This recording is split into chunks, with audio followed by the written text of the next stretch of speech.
Dear student, जो LLB प्रथम semester के जो छात्र हैं उनका जो चतुर्थ पेपर है वो अपकृत विधि प्रथम है, जिसमें मैं आपको सेकंड यूनिट में क्लास करा रहा हूं, जिसमें से कुल मिला करके मैंने अभी तक 5 जनरल एक्सेप्शंस के बारे में बताया हुआ है, जिसमें से ये अगला जो एक्सेप्शन है वो प्राइवेट डिफेंस के बारे में बताता है, यानी कि निजी प्रतिरक्षा द्वारा कब कोई प्रतिवादी अपना बचाव ले सकता है और वे कौन सी दशाएं होंगी जिनमें एक प्रतिवादी अपना बचाव कर सकता है और वह ऐसी क्षति जो कि वादी को हुई है उससे उसे क्षतिपूर्ति देने के लिए बाध्य नहीं किया जाएगा।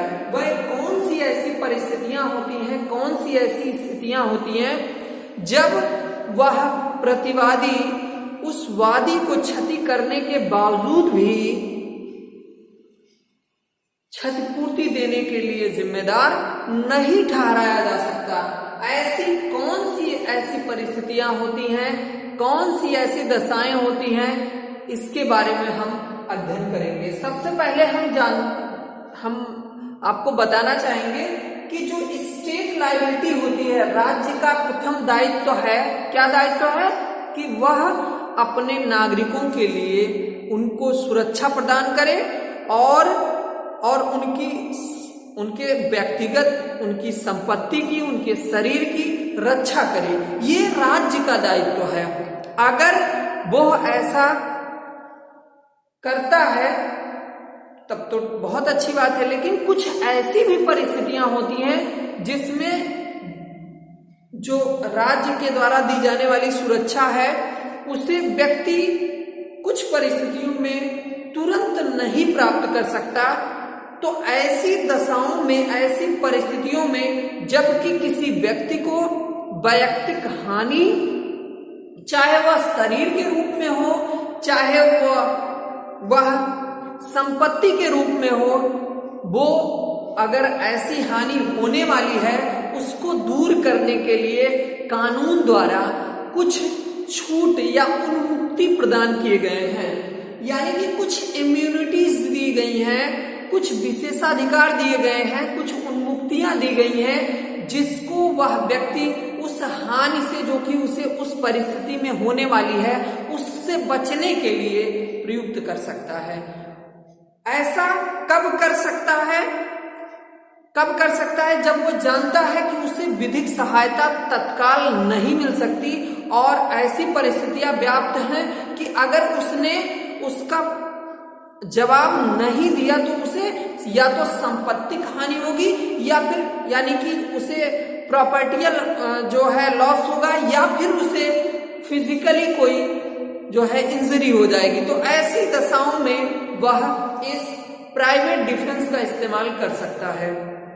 इसके बारे में मैं आपको और भी बताना चाहता हूं कि प्राइवेट डिफेंस में क्या ये अपकृत्य का ही एक प्रोविजन है या कहीं और भी है। तो मैंने आपको कई बार बताया हुआ है कि जो है प्राइवेट डिफेंस चूंकि आईपीसी 1860 में ऑलरेडी दिया हुआ है कि जो कि आपका 96 से लेकर 106 तक है, तो वो जो सेक्शन है कुल मिला के 11 धाराएं दी गई हैं, वो क्या जो है वह समस्त धाराएं क्या प्रोविजन करती हैं, किस चीज का प्रोविजन करती हैं? वो जो सेक्शन 96 से लेकर 106 तक का प्रोविजन आईपीसी के जो है आईपीसी में दिया हुआ है, वो क्रिमिनल जो आपराधिक गतिविधियों के पश्चात उनको दंड से बचाने के लिए दिया गया है, यानी कि वह भी एक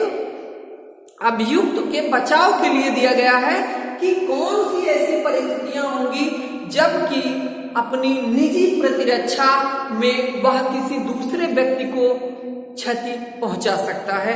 ऐसी दशाएं भारतीय दंड संहिता 1860 के धारा 96 से लेकर के 106 में वर्णित है, जिसमें से आप देखेंगे तो उसमें ये दिया हुआ है कि कब जो है व्यक्ति शरीर के विरुद्ध और कब संपत्ति के विरुद्ध किस स्तर तक, किस जो है किस सीमा तक कोई व्यक्ति अपनी निजी प्रतिरक्षा में किसी दूसरे व्यक्ति को कितना हानि पहुंचा सकता है, क्या वह उसकी मृत्यु तक कारित कर सकता है, और कब वह संपत्ति के लिए मृत्यु कारित कर सकता है, और कब वह शरीर की प्रतिरक्षा के विरोध में या शरीर की प्रतिरक्षा में वह मृत्यु कारित कर सकता है, जो कि धारा 100 में वर्णित है, जिसमें 7 प्रमुख कंडीशन दिए गए हैं। कौन कौन सी ऐसी परिस्थितियां होंगी जिसमें कोई व्यक्ति अपनी निजी प्रतिरक्षा में शरीर की प्रतिरक्षा के लिए वह किसी व्यक्ति की मृत्यु कारित कर सकता है। इसके अलावा भी 103 में दिया हुआ है प्रॉपर्टी के जो है प्रतिरक्षा में, अपनी संपत्ति की प्रतिरक्षा में कब कोई व्यक्ति जो है किसी व्यक्ति की मृत्यु कारित कर सकता है। वो धारा 103 में 4 तरह से दिया हुआ है कि 4 ऐसे कंडीशंस हैं जिसमें वह किसी अन्य व्यक्ति की जो है मृत्यु कारित कर सकता है। इसके अलावा भी 97 में एक जो है स्पेशली दिया हुआ है कि कोई व्यक्ति अपनी निजी प्रतिरक्षा तो कर ही सकता है, किसी अन्य व्यक्ति की भी प्रतिरक्षा करते समय किसी दूसरे व्यक्ति को क्षतिकारित कर सकता है। उसे भी ऐसी दशाओं में, ऐसी दशा अगर मौजूद है और वह प्रतिरक्षा करता है और किसी दूसरे व्यक्ति को हानि होती है, तो ऐसी इस परिस्थिति में भी उसे बचाव प्राप्त होगा।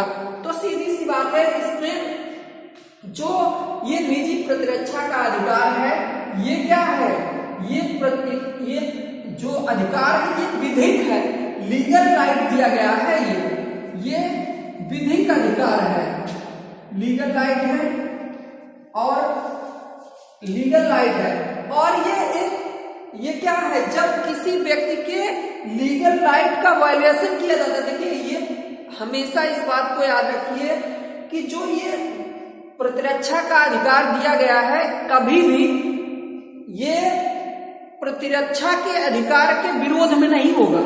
यानी कि दोनों ये कंडीशन ऐसी है कि कंट्राडिक्शन की पोजीशन नहीं होगी, यानी कि उधर भी प्रतिरक्षा का अधिकार है और इधर भी प्रतिरक्षा का अधिकार है, दोनों लोग अपनी प्रतिरक्षा में दोनों एक दूसरे को मार रहे हैं, यह ऐसा नहीं होना चाहिए। उसमें सीधी सी बात है, एक के अधिकारों का उल्लंघन हो रहा है और कोई दूसरा व्यक्ति अधिकारी व्यक्ति है या किसी भी प्रकार का अभियुक्त है, उससे बचाव के लिए जो व्यक्ति जिसके अधिकारों का हनन हो रहा है वह इस राइट का इस्तेमाल करेगा।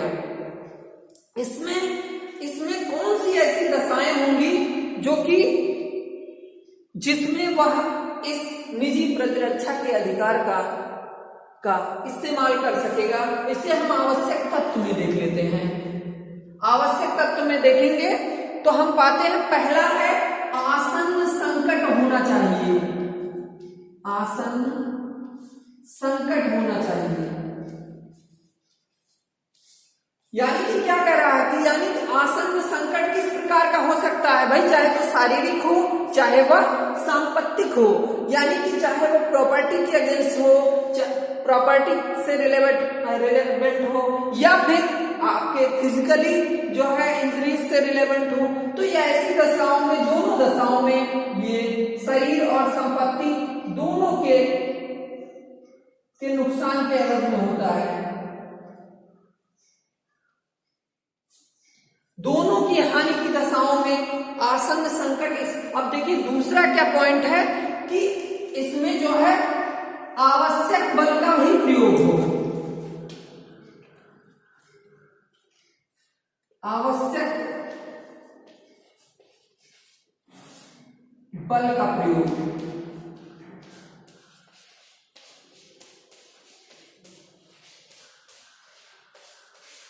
इसमें से मेन बात यह है कि उतने ही बल का प्रयोग किया जाए जितना युक्त ढंग से उस परिस्थिति में बल की आवश्यकता है, उतने ही बल का इस्तेमाल किया जाए, उससे अधिक नहीं। अगला क्या है कि यहाँ पर ये जो बल का प्रयोग होगा वो बचाव के लिए होगा, बचाव के लिए बल का प्रयोग होगा।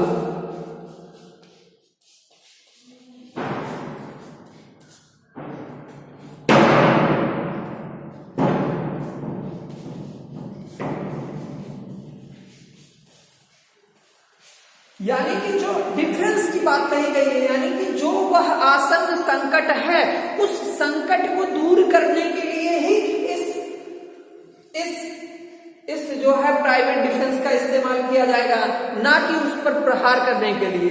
यानी कि और एक बात और है यहाँ कि यहाँ पर बदले की भावना नहीं होनी चाहिए, यानी कि बदले की भावना रहित हो, बदले की भावना से रहित हो।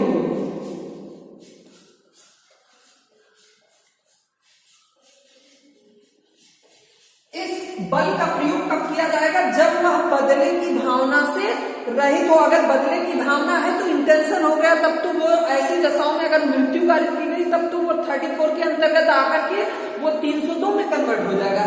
यानी कि यहाँ पर हमें इस बात को ध्यान रखना है कि वहां हमें डिफेंस करना है, ना कि जो है बदले की भावना को इंटेंशनली जो है फोर्स का इस्तेमाल करना है। यानी कि देखिए इसके चारों पॉइंट्स जो है बहुत ही इंपॉर्टेंट है। आसन्न संकट होना चाहिए, ऐसी परिस्थितियां व्याप्त हो जब वह ना तो विधिक सहायता ले सकता है, ना तो कोई राजकीय विधि के अंतर्गत कानून के द्वारा ऐसी जो है संकट को दूर किया जा सकता है, तब वह स्वतः अपनी निजी प्रतिरक्षा में बल का प्रयोग कर सकता है। आवश्यक बल का प्रयोग कितना होगा? उतना ही होगा जितने की आवश्यकता है उसकी, इतने ही बल का प्रयोग किया जाएगा। बचाव के लिए बल का प्रयोग, यानी कि जिस बल का प्रयोग कर रहे हैं आप वो अपनी बचाव में कर रहे हैं और बदले की भावना से रहित बल का प्रयोग कर रहे हैं। ये 4 पॉइंट इसमें दिए गए हैं। इसके अलावा इसका एक थीम भी है। थीम भी हम आपको बताना चाहेंगे कि वास्तव में जो प्राइवेट डिफेंस की बात कही गई है उसका एक सूत्र है। उसका एक सूत्र ये है कि निजी प्रतिरक्षा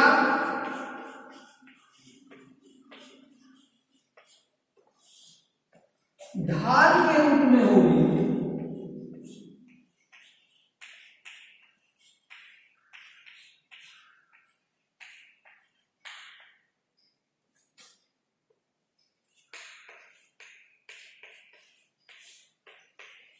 तलवार के रूप में नहीं।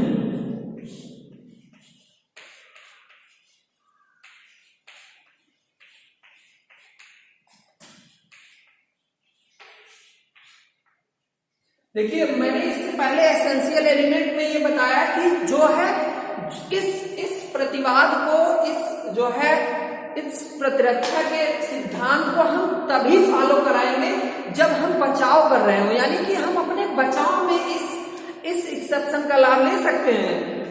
और ये जो एक्सेप्शन का लाभ है ये किस लिए लिया जाएगा? निजी प्रतिरक्षा के ढाल किस रूप में लिया जाएगा? ढाल के रूप में, यानी कि बचने के लिए, ना कि तलवार के रूप में। इसका एक प्रमुख केस भी आया है, मैं इसी समय उस केस को भी बता दे रहा हूं।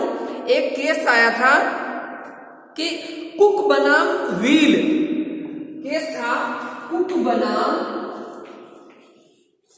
कुक वर्सेस व्हील एक केस था। ये जो केस था वो 1667 का केस था। इस केस में एक व्यक्ति जो मतलब वादी होता है, वो जो है वादी ने प्रतिवादी पर हमला किया। वादी ने प्रतिवादी पर हमला किया और हमला करा और उसको हाथ से मारने लगता है। वादी ने प्रतिवादी पर हमला किया और हाथ से मारने पीटने लगता है। अचानक क्या होता है? प्रतिवादी तलवार निकाल लेता है और उसके हाथ काट देता है। तो ये जो मतलब ये केस था, इस केस में कहा गया, न्यायालय कोर्ट ने कहा कि देखिए जो ये, और अब तक प्रतिवादी ने कहा महोदय हमको ये जो है मार रहे थे और अपनी निजी प्रतिरक्षा में मैंने इनको जो है इनके हाथ काट दिए। तो कोर्ट ने कहा बहुत अजीब बात है, अगर कोई उंगली दिखाए तो उंगली ही काट दो। यानी कि कहने का मतलब है कि उतना ही युक्त ढंग से उतना ही बल का प्रयोग किया जाए जितना कि उस आसन्न संकट को दूर करने के लिए उचित है, न्यायोचित है, जस्टिफाइड है। ऐसी दशाएं जबकि किसी व्यक्ति ने आप पर केवल हाथ छोड़ा हो, ऐसी दशा में उसके हाथ को काट लेना कहां तक न्याय संगत है? तो इसलिए कोर्ट ने कहा ये कदापि न्यायोचित नहीं है, इट इज अनजस्टिफाइड, और ऐसे मामले में प्रतिवादी पूर्ण रूप से जिम्मेदार ठहराया गया। अब एक चीज और इसमें जानने वाली बात है कि हम ये प्राइवेट प्रतिरक्षा दो रूपों में अर्जित करते हैं। मैंने बताया आपको कि ये शरीर के प्रति, शरीर की रक्षा के लिए, और दूसरा संपत्ति की रक्षा के लिए।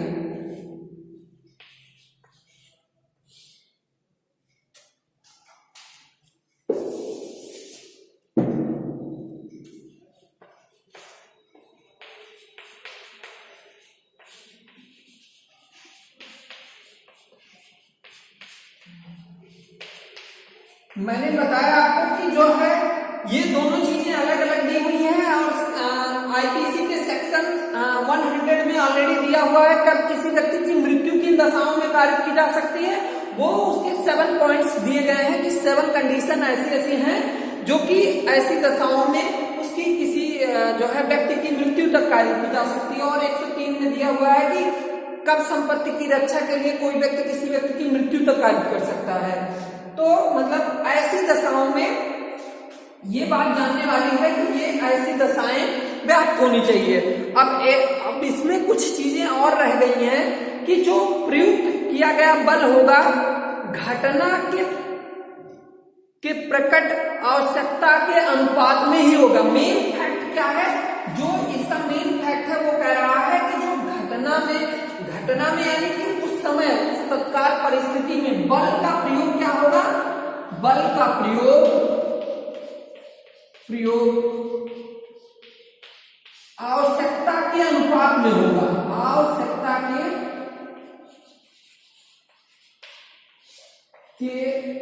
अनुपात में होगा।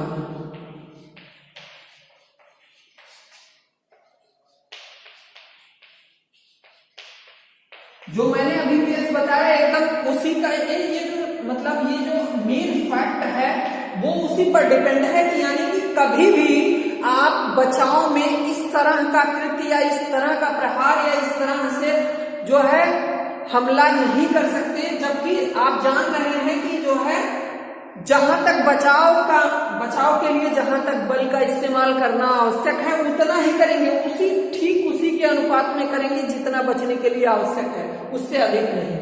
तो ऐसी दशाओं में यानी कि शरीर की रक्षा के लिए और ये संपत्ति की रक्षा के लिए दो ऐसी दशाएं हैं जब हम अपने निजी प्रतिरक्षा के लिए या किसी अन्य संबंधित अपने से संबंधित व्यक्ति की रक्षा के लिए हम ऐसा कर सकते हैं। और उसमें थोड़ा सा और पॉइंट है कि क्या हम दूसरे व्यक्ति की रक्षा के लिए भी कर सकते हैं। तो मैंने बताया निजी संबंधित व्यक्तियों में माता पिता, बच्चे, भाई या नौकर, सेवक जो भी हैं ये आते हैं।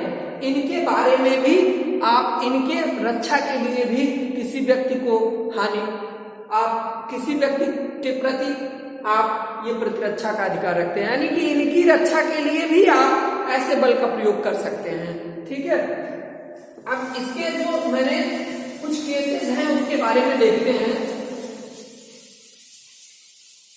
निजी प्रतिरक्षा में पहला है कि मतलब जो है शरीर की प्रतिरक्षा के लिए जो है शरीर की प्रतिरक्षा के लिए हेतु बल का प्रयोग।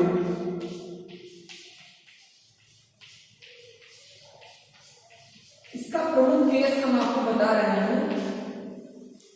इसका प्रमुख केस एक आया था स्कॉट बनाम शेफर्ड, स्कॉट वर्सेस शेफर्ड।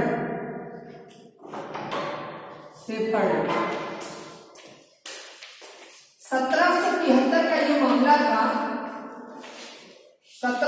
धुरंधर के इस मामले में एक ये बहुत ही चर्चित केस था, बहुत ही मतलब इंटरेस्टेड केस था, बहुत ही रुचिकर केस है ये।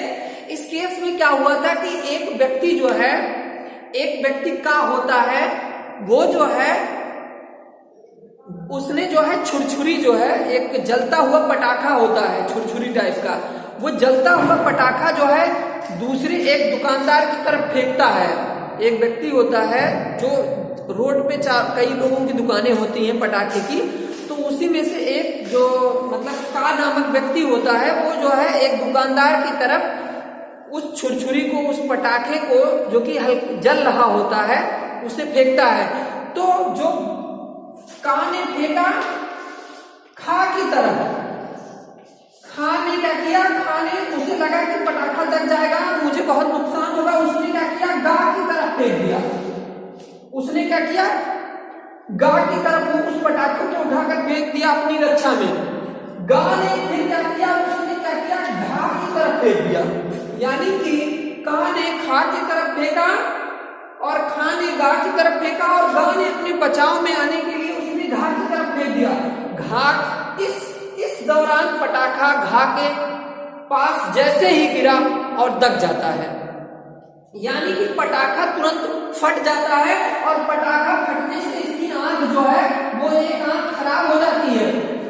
अब ऐसी दशा में घा जो है इन सभी पर वाद लाता है, सभी पर वाद लाता है। ऐसी दशा में कोर्ट ने कहा, देखिए जो इसका सीधा परिणाम तो ऐसे गा का है ना, कि गा ने इसको फेंका तभी चोट लगा, लेकिन इसका युक्त कारण ये गा नहीं है, उस छुरछुरी का, उस पटाखे का जो स्टार्टिंग पॉइंट था वो का था। यानी कि अगर का ऐसी गलती न करता, वो उस पटाखे को न खा के पास भेजता, तो ये डायरेक्ट सीधा परिणाम इसी का माना गया। कोर्ट ने कहा, देखिए वह व्यक्ति जो ऐसे कृत्य को करता है, वही आरंभ, जो जिससे आरंभ हुआ है, वह ही पूर्ण रूप से दायी होगा। ऐसी दशा में का को कोर्ट ने उत्तरदायी ठहराया, और गा और खा और गा को कोर्ट ने कहा, छोड़ दिया।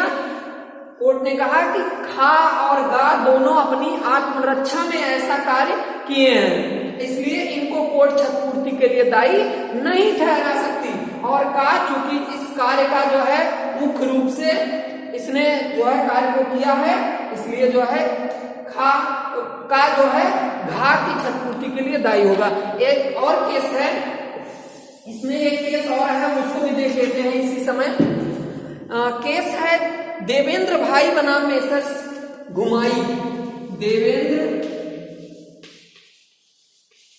भाई बनाम मेसर्स घुमाई। ये जो केस था, ये 1986 का केस था। ये बहुत इंपॉर्टेंट केस था। इसमें क्या होता है कि जो वादी होता है, इसमें प्रतिवादी जो होता है वो एक्स होता है, ठीक है। प्रतिवादी यक्स जो है देखता है कि उसके पिता को, इसके पिता को वादी जो है, इसके पिता को वादी जो है वो फावड़ा से मार रहा है। ऐसी दशा में जो प्रतिवादी यक्स है, ये अपने पिता की रक्षा के लिए जो है वो अपने पिता की रक्षा के लिए छड़ी उठाता है और छड़ी से वादी पर प्रहार कर देता है, वादी पर प्रहार कर देता है छड़ी से। और ऐसी दशा में वादी को बहुत चोट आती है, तो वादी मुकदमा दायर करता है कि महोदय, उसने जो है इसने मेरे सर पर छड़ी से वार किया, इसलिए मैं 2-3 दिनों तक बेहोश रहा और मुझे कई दिनों तक हॉस्पिटल में भर्ती रहा। ऐसी दशाओं में मुझे क्षतिपूर्ति दिलाई जाए, मुझे बहुत क्षति पहुंची है। तो कोर्ट ने कहा, देखिए वो जो एक्स है, उसके पिता को जब आप हावड़ा से मारने जा रहे थे, तो वह अपने पिता की रक्षा के लिए, यानी कि यहाँ पर निजी प्रतिरक्षा के अंतर्गत वह अपने पिता की भी रक्षा कर सकता है।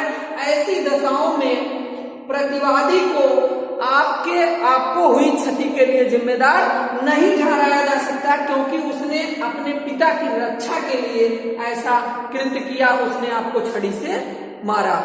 तो ऐसी दशाओं में कोर्ट ने प्रतिवादी को क्षतिपूर्ति देने से रोक दिया, यानी कि क्षतिपूर्ति देने से मना कर दिया। अब इससे संबंधित है उसको हम नेक्स्ट टर्न पर आपको बताएंगे। ठीक है, थैंक यू आज के लिए।